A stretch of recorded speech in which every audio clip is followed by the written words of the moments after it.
ఓం శ్రీ పరమాత్మనే నమః. శ్రీ భగవత్యే నమః. శ్రీమద్దేవి భాగవతము 6వ స్కందము 20-21 అధ్యాయాలు. మొత్తం 6వ స్కందంలోని 19వ భాగం గురించి ఇప్పుడు మనం తెలుసుకుంటున్నాము. లక్ష్మీపుత్రుడైన ఏకవీరుని గురించి ఇంకా చెప్పటము మనం ఇప్పుడు తెలుసుకుంటున్నాము. ఈ విధంగా దేవాదిదేవుడు భగవంతుడైన నారాయణుని వలన సర్వగుణ సంపన్నుడైన పుత్రుని రాజగు హరివర్మ పొందాడు. ఆ మహారాజు హరివర్మ ఇంద్రునకు సాటి వచ్చే పరాక్రమవంతుడు. తన భార్యతో కూడి రాజమందిరమున ఆనందములు అనుభవించసాగాడు. అతడు రకరకములైన సకల సుఖ సంపదలు కలిగి ఉన్నాడు. వ్యాస మహర్షి చెప్తున్నాడు, రాజా, తరువాత హరివర్మ బాలకునకు జాతకర్మాది సకల సంస్కారములు జరిపించాడు. బాలుని లాలన పోషణకు అన్ని ఏర్పాట్లు చేశాడు. ఈ విధంగా ఆ బాలకుడు దినదిన ప్రవర్ధమానము అవుతున్నాడు. పుత్రజనిత సాంసారిక సుఖములను ఆ మహారాజు పుష్కలముగా అనుభవిస్తున్నాడు. మహాత్ముడైన ఆ నరేంద్రుడు 3 రుణముల నుండి తాను ముక్తుడనైనానని మనస్సులో అనుకున్నాడు. 6వ మాసమున బాలునకు శాస్త్రోక్తముగా అన్నప్రాసనము జరిగించాడు.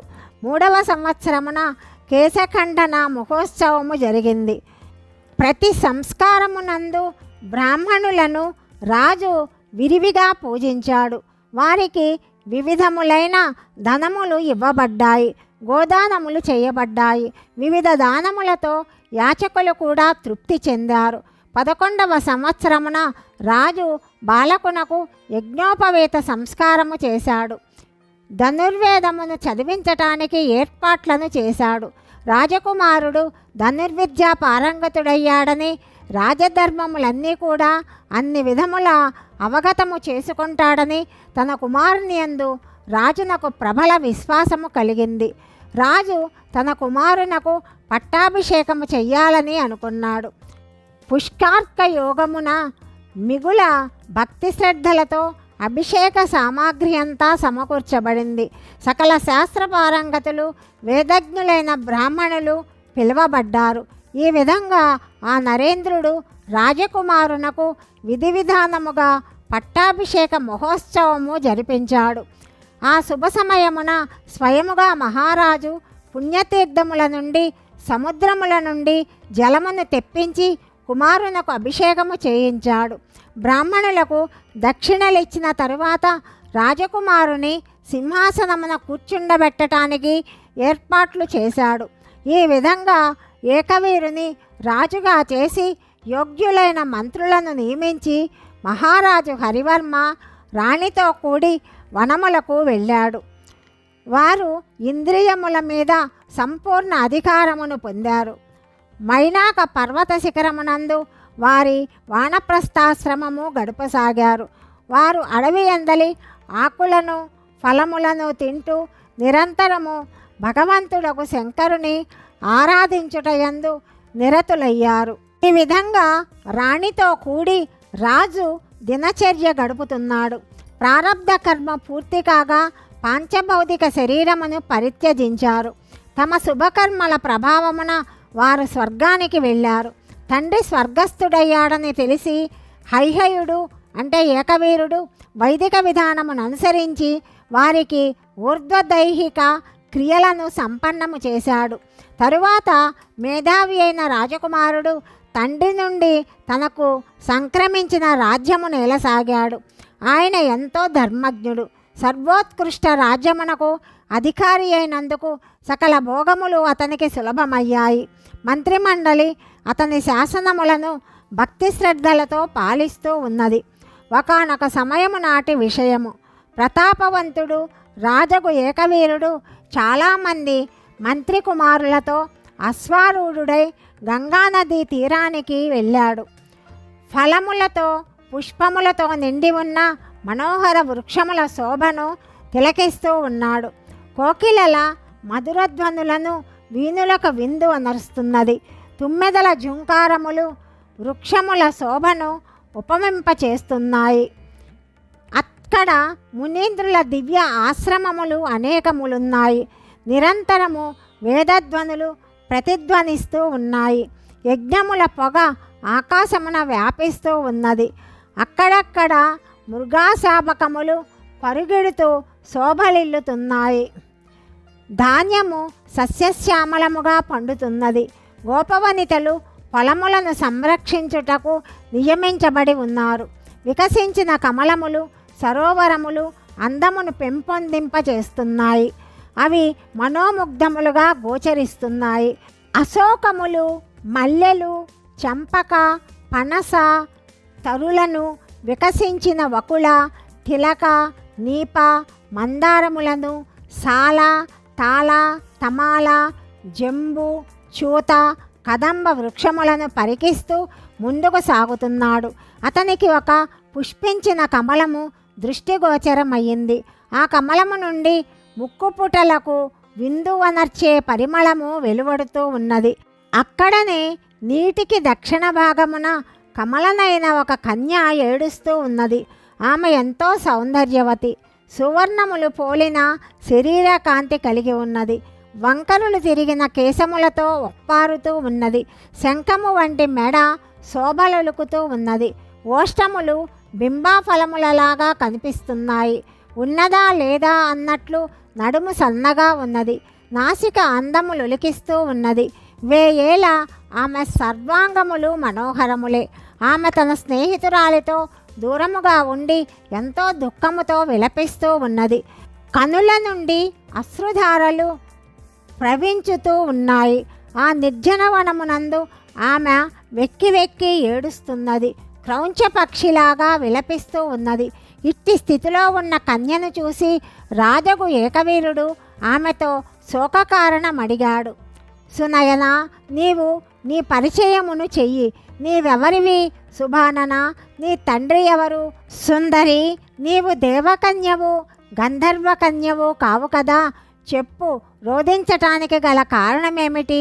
ఒంటరిగా ఇక్కడ ఉన్నదానివి పికవచన, నిన్నెవరు ఇక్కడ వదిలిపెట్టారు? ఇప్పుడు నీ భర్త కానీ లేక నీ తండ్రి కానీ ఎక్కడికి వెళ్ళారు? ఇప్పుడు నీవు నాకు దయతోటి నీ దుఃఖమునకు కారణము చెప్పుము. నీ దుఃఖమును పూర్తిగా తొలగించటానికి నేను సంసిద్ధముగా ఉన్నాను. తన్వంగి, నా రాజ్యమున దుఃఖమెవ్వరినీ పీడించదు, ఇది నిశ్చితము. ఇక్కడ దొంగల భయము కానీ రాక్షసుల భయము కానీ లేదు. నేను ఈ భూమండలమునకు రాజును. నా రాజ్యమున భయంకరమైన ఉపద్రవములు సంభవించవు. ఎప్పుడు కూడా ఎవ్వరిని పులులు సింహములు కూడా ఏమాత్రము భయమును కల్పించవు. సుభానన, అసహాయమై నీవెందుకు విలపిస్తున్నావు? నీ దుఃఖమేమి నాకు చెప్పుము. కాంత, జగత్తునందలి ప్రాణులకు కలుగు అత్యంత కఠినములైన దైవిక మానుషిక దుఃఖములను దూరము చేయుట నా ప్రముఖ కర్తవ్యము. ఈ అద్భుత వ్రతమును ఎంతో తత్పరతతో పాలిస్తున్నాను. విశాలనైన నీ మానసిక చింతను చెప్పు, నేను తప్పక దూరము చేస్తాను. ఈ విధంగా రాజగు ఏకవీరుడు చెప్పగా అతని మాటలు విని మధుర భాషిణి అయిన ఆ కన్య అతనితో ఇలా పలుకుతున్నది. రాజేంద్ర, విను, నేను నా శోకమునకు కారణమును చెప్తాను. రాజా, విపత్తులందు ప్రాణులెందుకు ఏడవరు? మహాబలి, నేను నా ఏడ్పుకు కారణమును చెప్తున్నాను, వినుము. నీ రాజ్యమునకు వెలుపల పరమ ధార్మికుడైన ఒక రాజు ఉన్నాడు. అతని పేరు రైభ్యుడు. అతని భార్య రుక్మరేఖ అను పేరుతో ప్రసిద్ధురాలు. రాజునకు సంతానము లేదు. రాణి రుక్మరేఖ ఎంతో సుందరమైనది, కార్యకుశలురాలు, పతివ్రత, సంపూర్ణ శుభలక్షణ సంపన్నయై అలరారుతూ ఉంటుంది. పుత్రులు లేకపోయారని ఆమె రైభ్యునితో పలికింది. స్వామి, ఈ జీవితము వలన ప్రయోజనము లేదు. ఈ వ్యర్థ జీవితానికి ధిక్కారము. సంతానహీన గొడ్రాలు ఈ జగత్తునందు ఎప్పుడు కూడా సౌఖ్యమును పొందలేరు. ఈ విధమైన పత్ని ప్రేరణ చేత రాజగు రైభ్యుడు ఉత్తమ పుత్రేష్టి యజ్ఞము చెయ్యాలని సంకల్పించాడు. యజ్ఞ విధానమునందు విశేషజ్ఞులైన బ్రాహ్మణులను పిలిపించాడు. విధిపూర్వకముగా యజ్ఞకార్యములన్నింటినీ సంపన్నము చేశాడు. పుత్రుని పొంద కోరికతో ఆ నరోత్తముడు శాస్త్రోక్తముగా ధనమును దానము చేశాడు. యజ్ఞములందు నిరంతరము ఘృతముతో ఆహుతులు ఇవ్వబడుతున్నాయి. అగ్నిదేవుడు ఎంతో తేజస్సుతో ప్రజ్వరిల్లుతున్నాడు. తరువాత యజ్ఞాగ్ని నుండి ఒక సుందరమైన కన్య వెలువడింది. ఆమె సకల శుభలక్షణ సమన్వితయై ఉన్నది. అగ్నియందు ప్రకటితయైన ఆ మనోహరమైన కన్యను హోత తన దగ్గర కూర్చోబెట్టుకున్నాడు. తరువాత అతడు ఆ సుందరిని వెంటబెట్టుకొని రైభ్యుని వద్దకు వచ్చాడు. అప్పుడు ఇలా చెప్తున్నాడు: రాజా, ఈ పుత్రికను స్వీకరించండి. ఈమె సకల ఉత్తమ లక్షణములతో ఒప్పారుతూ ఉన్నది. యజ్ఞము చేసేటప్పుడు అగ్ని నుండి ఈమె ఉద్భవించింది. మణుల యొక్క హారములాగా కనిపిస్తూ ఉన్నది. జగత్తునందు ఈ కన్య ఏకావళి అని పేరుతో ప్రసిద్ధురాలవుతుంది. భూపాల, పుత్రునితో సాటిరాగల ఈ కన్యను పొంది నీవు సుఖవంతుడవవుతావు. రాజేంద్ర, భగవంతుడకు విష్ణువు ఈ కన్యను నీకు ప్రసాదించాడు. ఈమెను స్వీకరించి సంతుష్టవగుట నీకు శ్రేయస్కరం అవుతుంది. హోత మాటలు విని రైభ్యుడు సుందరి అయిన ఆ కన్యను చూశాడు. అతడు ఎంతో ప్రసన్నుడై ఆ బాలికను ఒడిలోకి తీసుకున్నాడు. ఆమెను తన భార్యయగు రుక్మరేఖకు అప్పగించాడు. సౌభాగ్యవతి, నీవు ఈ కన్యను నీ కుమార్తెగా స్వీకరించు అని పలికాడు. మనోముగ్ధయైన ఆమె కనులు కమలములతో సమానముగా సుందరమై ఉన్నాయి. ఆమెను పొంది రాణి రుక్మరేఖ తన మనస్సులో మహా ఆనందాన్ని పొందింది. పుత్రుడు ఉత్పన్నమైనట్లే ఆమె భావించింది. జాతకర్మాది సకల శుభ మాంగళిక సంస్కారములు విధిపూర్వకముగా చెయ్యబడ్డాయి. తరువాత రాజు బ్రాహ్మణులకు మంచి మంచి వస్తువులను దక్షిణగా ఇచ్చాడు. తరువాత బ్రాహ్మణులక్కడ నుండి వెళ్ళిపోయారు. రాజగు రైభ్యుని సంతోషానికి అవధులు లేవు. పుత్రుడు యుక్త వయస్సునకు రాగా తల్లికి దినదినము హర్షము కలిగినట్లు రుక్మరేఖ అట్టి ఆనందాన్నే పొందింది. అప్పుడు పుత్రవతియగు రాణి మనస్సున హర్షమునకు అంతము లేకున్నది. రాజమందిరమునందు ఉత్సవము జరిపించారు. పుత్రీ పుత్రులయందు ఏ విధమైన భేదము లేదని అనుకొని తల్లిదండ్రులు ఆ కన్యను ఎంతో స్నేహదృష్టితో చూడసాగారు.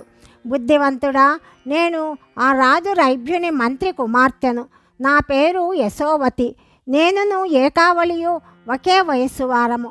మహారాజుకు రైభ్యుడు రాజకుమారితో ఆడుకోవటానికి నన్ను నియమించాడు. ఏకావళి ఎల్లవేళలా నాతోటే ఉంటుంది.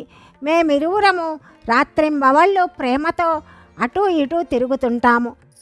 ఏకావళికి సుగంధిక కమలములు కనిపిస్తే అక్కడికి వెళుతుంటుంది. మిగతా చోట్ల ఎక్కడ కూడా ఆమెకు సుఖము లభించదు. ఒకానొకనాడు గంగానదీ తీరమున చాలా దూరముగా కమలములు పుష్పించి ఉన్నాయి. రాజకుమారి మిగతా సఖియలతో నా వెంట తిరుగుతూ అక్కడికి వెళ్ళింది. అప్పుడు నేను మహారాజుతో, రాజా, నీ ప్రియమైన కుమార్తె ఏకావళి కమలముల శోభను తిలకించటానికి దూరము వెళ్ళిపోయింది అని చెప్పాను. దానివలన రాజగు రైభ్యుడు తన కుమార్తెను చాలా దూరము వెళ్ళవద్దని చెప్పాడు. దానికి తోడు రాజభవనమునందే అనేక జలాశయములను నిర్మించాడు. వాటిలో కమలములను నాటించాడు. కమలములు వికసించాయి. వాటి మీద నలువైపులా భ్రమరములు జూంకారములు చేస్తున్నాయి. అయినప్పటికీ కమలముల మీది ఆసక్తితో రాజకుమారి బయటకు వెళుతూనే ఉన్నది. అప్పుడు అనేక మంది రక్షక భటులు అస్త్రములను ధరించి ఆమె వెంట వెళుతున్నారు. నేనును మిగతా స్నేహితురాండ్లము ఆమె వెంటనే ఉండేవారము.